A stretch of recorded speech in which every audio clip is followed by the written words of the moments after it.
Now we'll talk some college basketball. Ken, we can talk about some results from last night. Baylor beating Oklahoma State, North Carolina beating Florida State. Let's give a quick primer, though, with conference tournament play underway with the Atlantic Sun on Monday night, producing some pretty like fun results at the end of games here. Ken, how to bet conference tournaments in college basketball? Yeah, so I just, I don't think there's going to be like a $1 million bet in here, maybe even not $1 million piece of advice, but just maybe understand how the market is created for the tournament itself. And then once you know that, try to think about how you could find a valuable bet that's different. So here's what I mean. You're going to look at the board. You're going to see all the teams listed to win their conference tournament. If it's the ACC, here's Virginia, and here's North Carolina, here's Duke, here's Miami.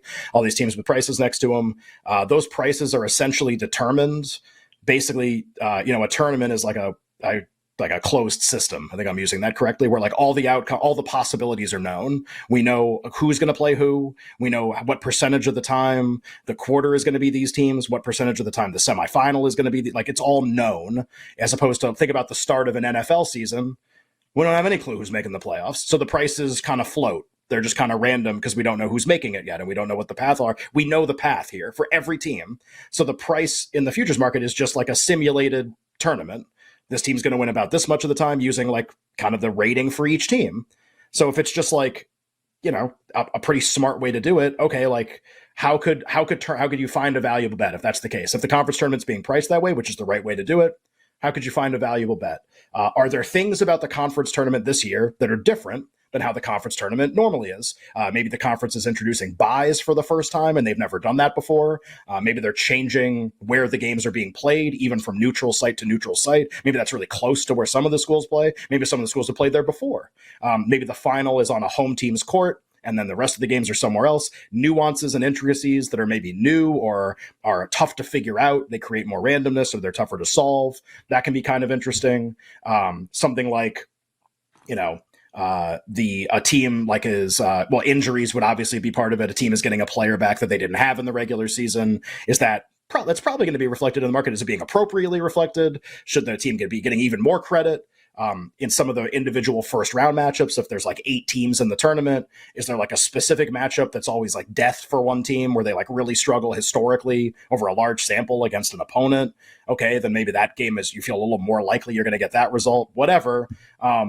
It's got to be kind of out of the box thinking, because again, it's an easy futures market to price, which means it's probably correct. It's probably like about right.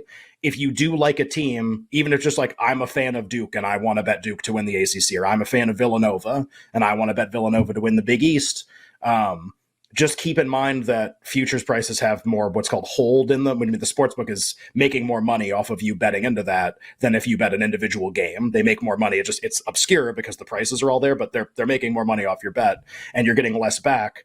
In almost all situations, if you like a team to win, you're going to be better off just like parlaying the money line in all of their projected matchups going forward and doing it game by game, which is a little tougher to do. And you got to pay a little more attention. Most of the time, that's going to be true across the board, unless there's like major upsets in the bracket. So kind of like compare those two things. Maybe you don't bet into the market and you just kind of, hey, I like Duke. Okay, bet them every round.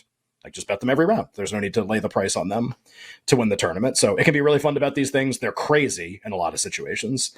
But just, the market's pricing it, knowing what the rating is for each team. It's a good rating.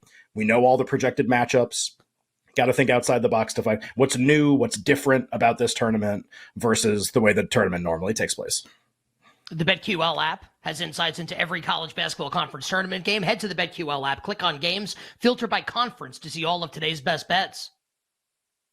Now, or another time, at some point during the conference tournaments, you should. We're until 7. Download the BetQL they go over afterwards. Yeah. Yeah, about like 6:55 p.m. Eastern time. Yeah, go on over, check it out. 6:55. Highly recommend it. So download the BetQL app, visit BetQL.com and get insights into every college basketball conference tournament game.